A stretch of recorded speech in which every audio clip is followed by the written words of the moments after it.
گجرات کے فرقہ وارانہ تشدد میں زندہ سلامت بچ جانے والے 11 سالہ راجہ نے صحافیوں کو دل سوز داستان سنائی۔ نئی دلی 26 اپریل گجرات کے فسادات میں 11 سالہ راجہ اپنی ماں اور بہن سے محروم ہو گیا۔ وہ انتہائی غیر جذباتی انداز میں بتاتا ہے کہ کس طرح فسادیوں نے اس کی نگاہوں کے سامنے اس کی والدہ زرینہ اور بہن نسرین کے سروں کو تن سے جدا کیا اور پھر انہیں زندہ جلا دیا۔ راجہ نے کہا کہ میں ایک دیوار پر کھڑا تھا کہ میں نے اپنی والدہ اور بہن پر قاتلانہ حملہ ہوتے ہوئے دیکھا۔ چھرا گھونپنے کے بعد ان پر مٹی کا تیل چھڑک کر زندہ جلا دیا گیا۔ صدمے سے نڈھال ہو کر میں نیچے گر گیا، پھر میں اٹھا، ایک شخص نے میری چھاتی اور پیٹ پر وار کیا۔ وہ مجھے جان سے مار ڈالنا چاہتا تھا، لیکن ایک ضعیف شخص نے ان سے کہا کہ مجھے نہ ماریں۔ اس کے بعد میں بھاگ نکلا۔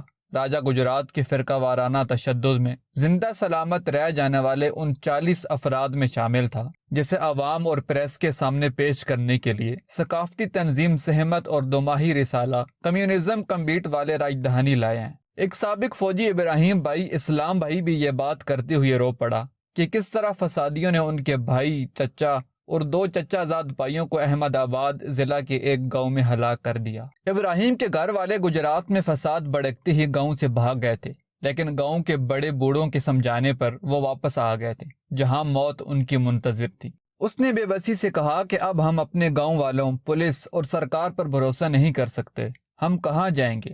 یوسف خان پٹھان کی ماں، بیوی، 2 بیٹیاں، 1 بیٹا، 1 بھائی اور بھاوج فساد کی نظر ہو گئے۔ اس نے آنکھیں صاف کر کے گلوگیر لہجہ میں اپنی داستان سنائی۔ ہم ہندو اور مسلمان دودھ اور شکر کی طرح پڑوس میں رہتے تھے، لیکن 28 فروری کو ہمارے ساتھ غداری ہوئی۔ یوسف کی بھتیجی 11 سالہ نور جہان اور 13 سالہ بھتیجا عارف خان نے بھی حاضرین کو بتایا کہ کس طرح پولیس والوں نے بے بس مسلمانوں کو مدد اور تحفظ طلب کرنے پر الٹا فسادیوں کی طرف دھکیل دیا۔ مسلمانوں کے اس گروپ سے پولیس والوں نے کہا کہ تمہارا پورا بندوبست پیچھے ہے، اور جب وہ اس جگہ پہنچے جہاں پولیس کے مطابق ان کا پورا بندوبست تھا تو انہوں نے خود کو فسادیوں کے نرغے میں پایا۔ فاطمہ کی بہن فساد میں ماری گئی۔ اس نے بتایا کہ بے بس لوگوں کو فسادیوں نے مار کر کنویں میں پھینک دیا۔ فضل گاندھی کا الزام ہے کہ اس نے گجرات کے وزیر موصولات کو دیکھا کہ وہ ہجوم کو مسلمانوں پر حملے کے لیے اکسا رہا تھا۔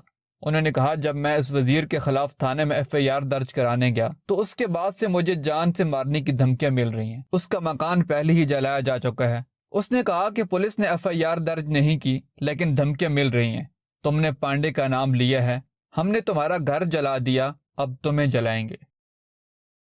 دوستو، اگر آپ کو ہماری یہ ویڈیو پسند آئی تو اس کو لائک، شیئر اور اس طرح کی مزید انفارمیٹیو ویڈیوز دیکھنے کے لیے ہمارا چینل سبسکرائب کر دیں۔